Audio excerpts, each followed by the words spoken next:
The woman Thomas spent one night with at a small seaside resort walked into his office 2 days later as his new assistant.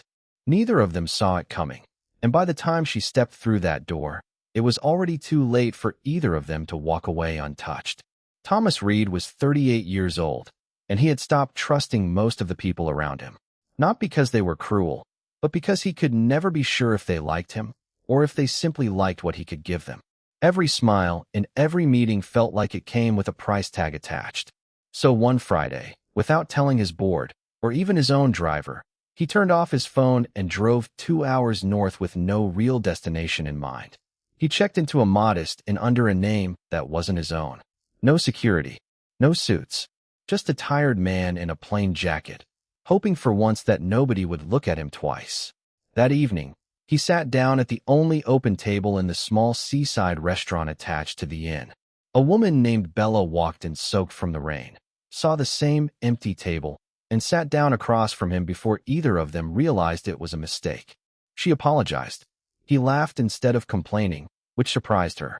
They started talking, and neither of them stopped for the next 3 hours. She didn't ask what he did for a living. She didn't recognize his face. She simply asked him something nobody had asked him in years. When was the last time you did something only because you wanted to? Thomas opened his mouth to answer, and nothing came out, because he genuinely did not know. They talked until the restaurant closed around them. Bella told him about the small apartment she was saving to leave and the job interview she'd just finished for an executive assistant position at a company she barely knew anything about. Thomas told her things he had never said out loud to anyone, not his closest friends, not his own family. There was no performance in it, no image to protect. By the end of the night, they both made the choice to stay together, not because either of them planned it, but because for the first time in a long time, neither one wanted the night to end.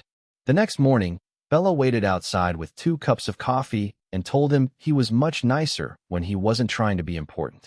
He laughed, because for the first time in years, somebody wasn't afraid of him. Have you ever met someone who made you feel like yourself again, even for a few hours? Hold on to that thought, because everything is about to change. Monday morning, Thomas walked back into his own life the way he always did, in a tailored suit, behind a desk the size of a small boat, surrounded by people who needed something from him before he'd even finished his coffee. His head of human resources knocked and told him the candidate they'd chosen for the executive assistant role had arrived, the same one he'd approved from her file days earlier without ever seeing her face. Thomas barely looked up. "Send her in," he said, already reading the next email. The door opened. He looked up out of habit more than curiosity, and every thought in his head stopped at once. Standing in the doorway, holding a folder against her chest, was Bella. Bella froze first. Then her eyes drifted past him to the large framed photograph on the wall behind his desk, his official company portrait, the one printed in every annual report the company had ever released. Her expression changed slowly, from confusion to disbelief to something close to embarrassment. She looked back at him and said, "Oh my God." Thomas leaned back in his chair and said, "Yeah, that's pretty much what I was thinking too." For a long moment, neither of them said anything else. The man who had told her his real fears 2 nights earlier was the same man whose name was on the building she was standing in, and whose signature was already on her offer letter. Bella offered her resignation before she even sat down. She told him she didn't want anyone assuming she had planned this, that she would rather lose the job than have people whisper about how she got it.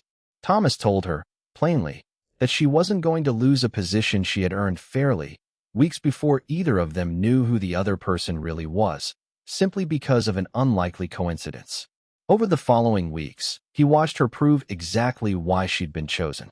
She caught errors his last 3 assistants had missed. She reminded him to eat lunch on the days he buried himself in back-to-back meetings. She challenged one of his decisions in front of his own board, and turned out to be right. Somewhere between the corrections and the coffee, Thomas noticed he was starting to look forward to walking into that office every morning.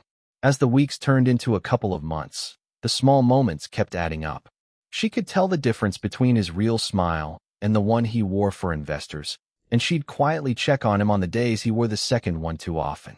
They found themselves laughing over something ridiculous in the middle of a budget meeting and catching each other's eye a second too long afterward. but Bella kept a careful distance outside of that. She turned down the nicer parking spot he offered her. She refused an upgraded laptop meant only for her. She made sure nothing about their working relationship could ever be mistaken for a favor. One evening, after everyone else had left the office, Thomas finally asked her directly why she kept pulling away from him. Bella was quiet for a moment before she answered. "I don't want to be another woman people assume you're paying for," she said. The words settled in the room, and neither of them rushed to fill the silence that followed. She wasn't asking him for anything, not money, not attention, not special treatment. She was asking for the one thing his wealth could never buy her, the certainty that if he chose her, he was choosing her, and not the convenience of having her close by every day. Thomas understood that as long as she answered to him, that certainty would never fully exist for either of them, no matter how careful they were. So he made a decision none of his executives expected. He transferred her to a different division entirely, one where she would never report to him again, not to control the outcome, but to remove himself from the equation completely, so that whatever she chose next would be entirely her own choice, made with nothing to gain and nothing to lose. A few days later, he met her outside the building after work, wearing no suit and carrying no title. He told her plainly, "You don't work for me anymore." She looked confused for a moment, until he continued, "So now I'm finally allowed to ask you something. Would you have dinner with me?" Bella paused, studying his face carefully, then asked if he meant as her boss. Thomas shook his head and said, "As the man you met at that little restaurant by the coast." She smiled for the first time all evening and said, "Then yes." Months later, Thomas and Bella returned to the same small coastal town where it had all started. They sat at the same restaurant, at what was practically the same table, and Bella asked him why he'd wanted to come back. He told her it was the first place in years where nobody had known he was a billionaire. She asked if that was why he loved it so much.